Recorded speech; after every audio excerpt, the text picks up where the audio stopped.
In the cold Siberian winter, a group of 10 young and experienced hikers devised a route to pass through the northern Ural Mountains. For the most part, the trek was going well. Despite a member falling behind, returning home, the other 9 continued on the journey. The group eventually made it to the northern Ural Mountains, roughly 10 miles away from the final destination. They settled down for the night and camped on the slope of a mountain.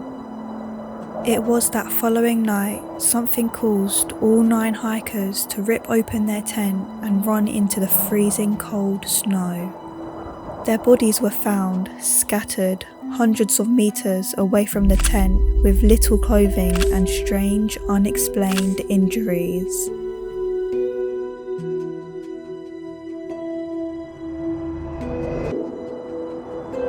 What exactly happened that night? Nobody knows.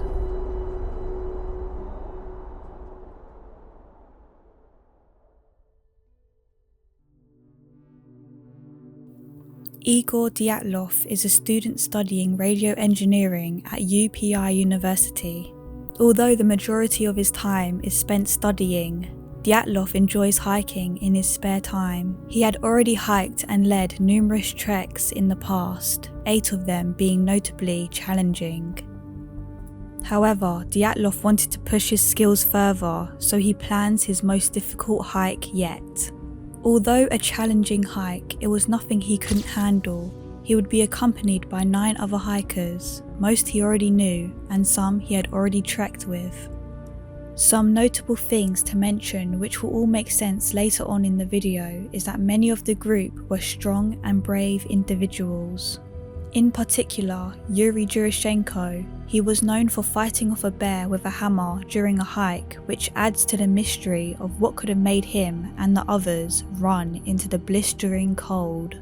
Some other things worth mentioning is that 2 members, Alexander Kulatov and Yuri Kurashenko, worked in secret nuclear power plants, which caused alarming theories later to come. Out of all the group members, 1 man remains one of the most mysterious, Semyon Zuraturov. At 38 years old, almost double the ages of the hikers, he had unidentified tattoos and had no close family. Zuraturov served in World War II and was known to be a disclosed man. From another member's journal, not much was known about him. At first, no one wanted him in the group because he was a complete stranger, but then we got over it and he's coming. We couldn't just refuse to take him. Again, I'll discuss the surrounding theories later on in the video, but for now, let's get into the journey.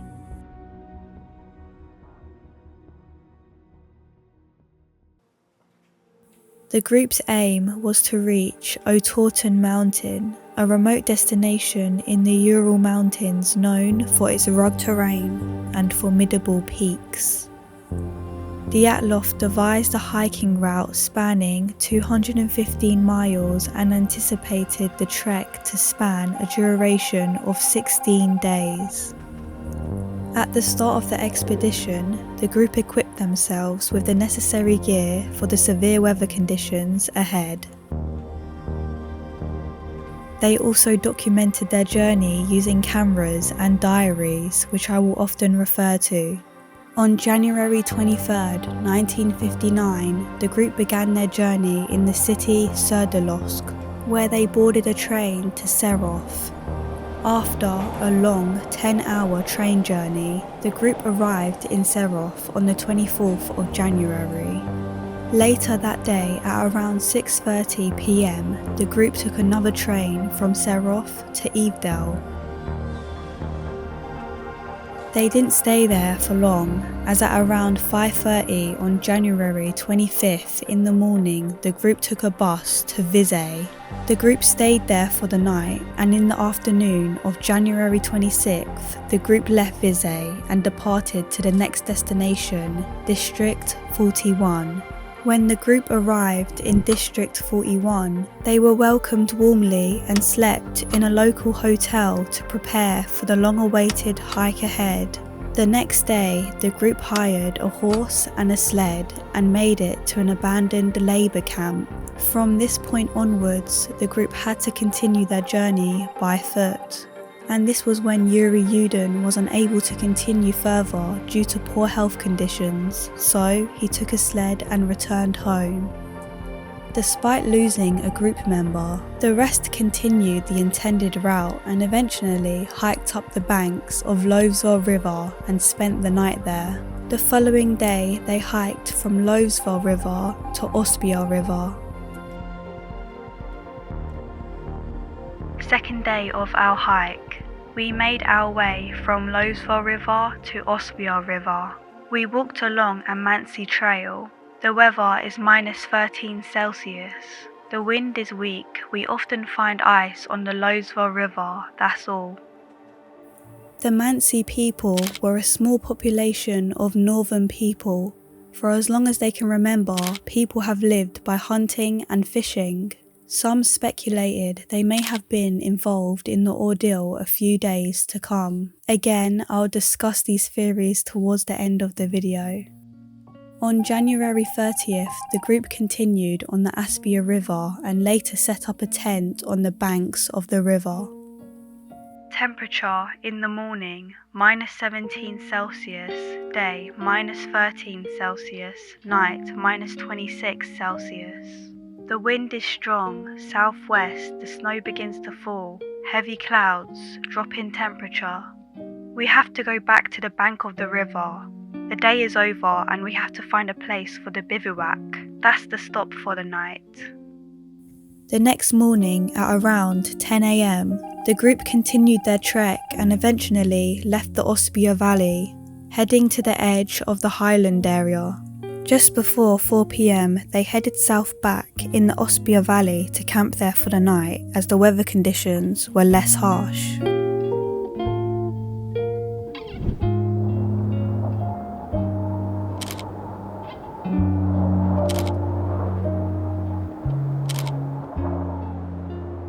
February 1st, 1959. On the final day of the tragic incident, the hikers travelled about 2.5 miles through the pass. However, due to worsening weather conditions decreasing their visibility, the group unintentionally deviated west towards the top of the northern Ural Mountains. They set up a tent at around 5 PM on the slope of the mountain, only 10 miles from their final destination.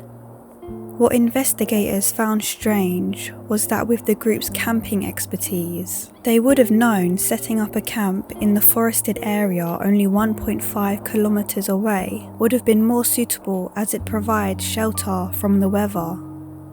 Yudin, the sole survivor, speculated. Dyatlov probably did not want to lose the altitude they had gained, or he decided to practice camping on the mountain slope. In the group's diary, it's mentioned that they were hiking about 1.5 kilometers an hour, and perhaps many in the group were too tired. Unfortunately, we will never know, as that would be the last time we ever heard from the group.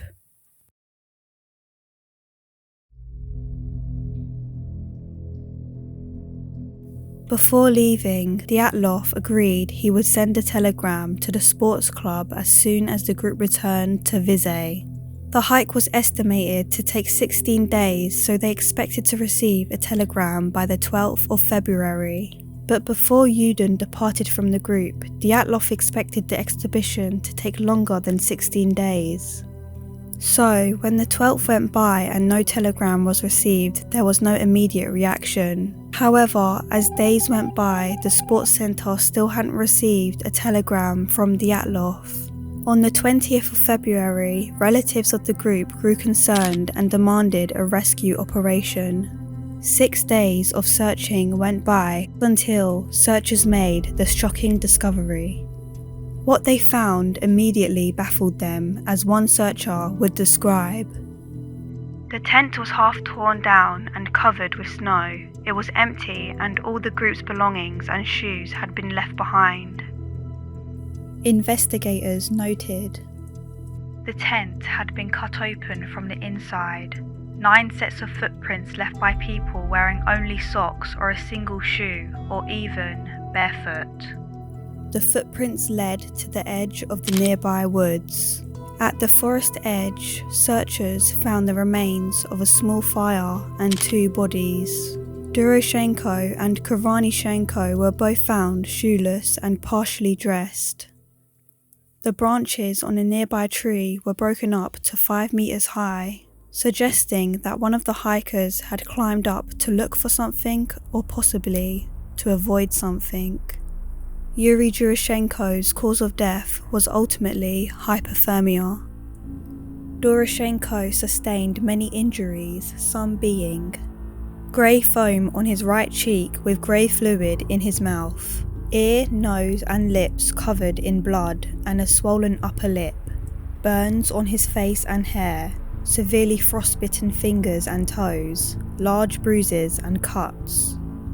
The foamy grey fluid that was found on the right cheek started the speculation that before death someone or something was pressing on his chest cavity. Yuri Krivonychenko, his cause of death was also ruled as hypothermia, and he had sustained similar injuries like large bruises and cuts, severely frostbitten fingers and toes. Pieces of skin from his right hand were discovered inside his mouth. This action could indicate Krivonychenko's attempt to keep his mind off the fact that he was slowly freezing to death. Between the tree and the tent, the searchers found an additional 3 more bodies. Dyatlov, Kolmogorov and Slavadon. They were found, respectively, 300, 630 and 480 meters away from the tree with also peculiar injuries. Dyatlov was discovered in ski pants and layered tops, but again without shoes, only wearing a pair of socks. His cause of death was also ruled as hypothermia, but here are a few of his following injuries. Bruising on his body, missing lower front teeth, cuts and dried blood on his face. These injuries resemble those typically sustained in a fistfight, however his official death was hypothermia. Zinaida Kolmogorova was the closest to the tent. She was more well dressed than the other bodies that were found under the cider. However, for whatever reason, her sweater's right sleeve was torn off. Her injuries are as follows: frostbitten fingers, missing skin on her hands, bruising on her face and body, abrasions on her face. These injuries indicate a struggle, and her official cause of death was labelled hypothermia.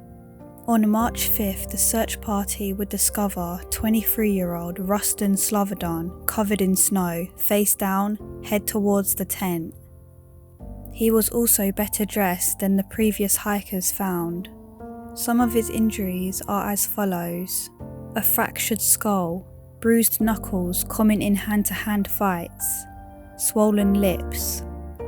A medical expert proposed that the skull fracture may have been caused by a blunt object. This suggests that he may have experienced a loss of coordination immediately after the blow, potentially hastening his death from hypothermia. On the 5th of May, they discovered the rest of the 4 hikers. The 4 Dyatlov group members built a shelter in a ravine protected from the cold winds. However, unlike the other 5 members, the following 4 members were found with even more concerning and unexplainable injuries. 20-year-old Ludmila Dubinina was found laying over a natural ledge. She was wearing 2 pairs of pants and the outer pair was fire damaged and torn. She also had a radioactive jumper that likely belonged to Kuroshenko. Her injuries consist of missing tongue and lips exposing her mouth, 10 broken ribs, internal bleeding, missing eyes, missing tissue on her face exposing her cheekbones. Blood that was found inside her stomach suggested that she was alive when her tongue was either cut out or ripped out or even eaten. Her official cause of death was hemorrhage into the right atrium of the heart, multiple fractured ribs, and internal bleeding. The oldest member of the group, 37-year-old Semyon Zuraturov, was found wearing the most clothing, yet he still unfortunately perished along with the rest of the group. He had suffered many injuries to the chest, such as 5 broken ribs, a frail chest, and fractures, missing eyes, missing tissue around the eyes, open wound gash on the back of his head. Both Zuraturov and Dubinina share a notable pattern of injuries. Despite their differences in shape, height, and body composition, the injuries show similar direction and force. This suggests that the cause of these injuries was not a single uniform event. Despite this, Zuraturov's official death was deemed hypothermia. 24-year-old Alexander Kolatov was found wearing more clothing than the others. Much of it was burned or ripped. Some of his clothing was also radioactive. The radioactive clothes were examined by a radiologist, and it was determined that the contamination could not have been possible under normal circumstances, meaning the clothes must have been present in a contaminated radioactive area. Although many people find this to be suspicious, I believe it was nothing unusual, as Kuroshenko and Kolatov had previously worked in secret nuclear power stations. Kolatov sustained numerous head injuries, including a broken nose, a deformed snapped neck, lack of tissue around the eyes and eyebrows exposing the bone, open wound behind the ear. A broken nose and a snapped neck is something not to overlook. The autopsy reported Kolatov's cause of death to be hypothermia. 23-year-old Nikolai Brignoli was also found better prepared for the Siberian weather conditions, with multiple knitted hats, jackets, and multiple layers. He was found with multiple fractures and bruising on his face, internal bleeding on the lower forearm, and a shattered skull. The fractures discovered on his body indicated an exceptionally strong force had caused the damage. However, there was no soft tissue damage above these fractures, suggesting that another human could not have inflicted them. The case has remained unsolved for more than half a century, which led many possible theories explaining what may have been the cause of death of the 9 hikers.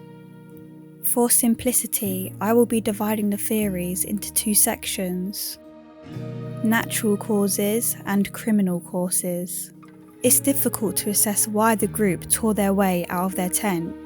However, many believe natural causes could prompt such a reaction. Katabatic winds are downslope winds that occur when cold, dense air flows downhill under the force of gravity.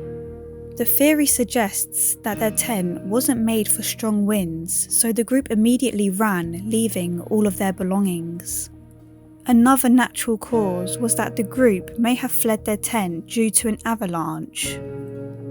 While avalanches aren't frequent in the area, the group did camp on the slope of a mountain, which would have made them vulnerable to an avalanche.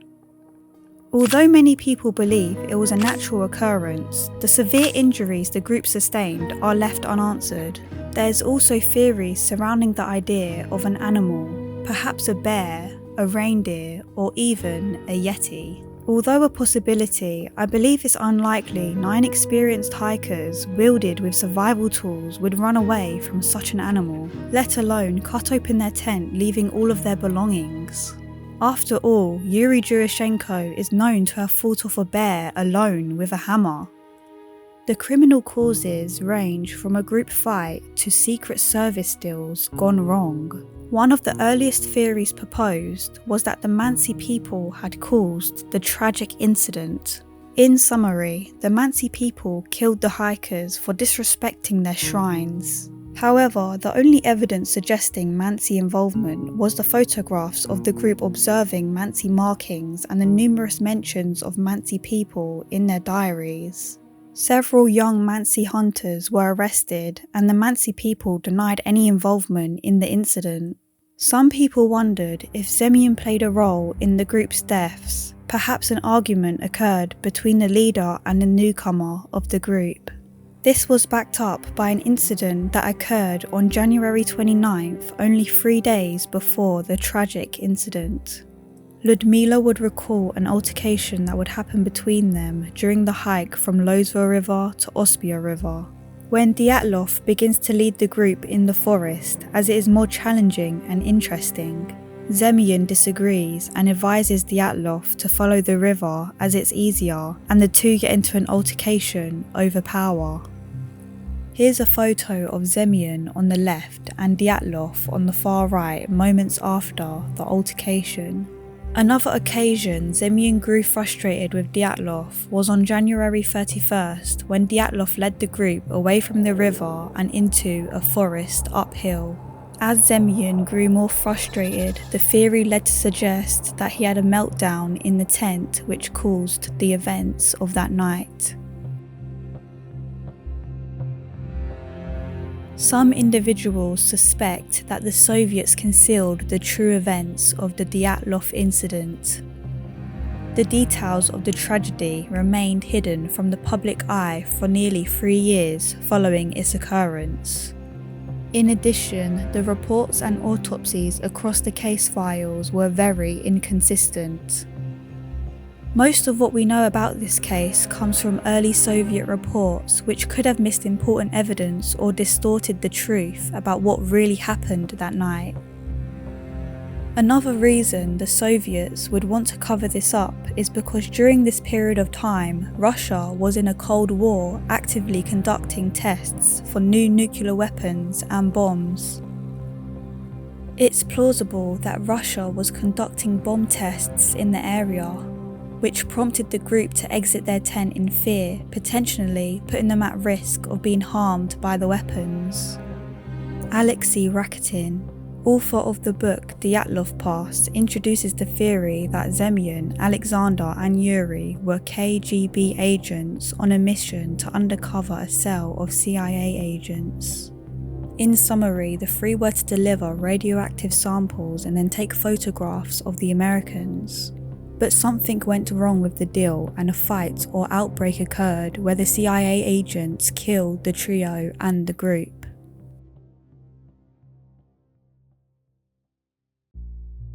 Despite decades of speculation, investigation and debate, the truth behind what happened to the 9 hikers on that fateful night still continues to elude us.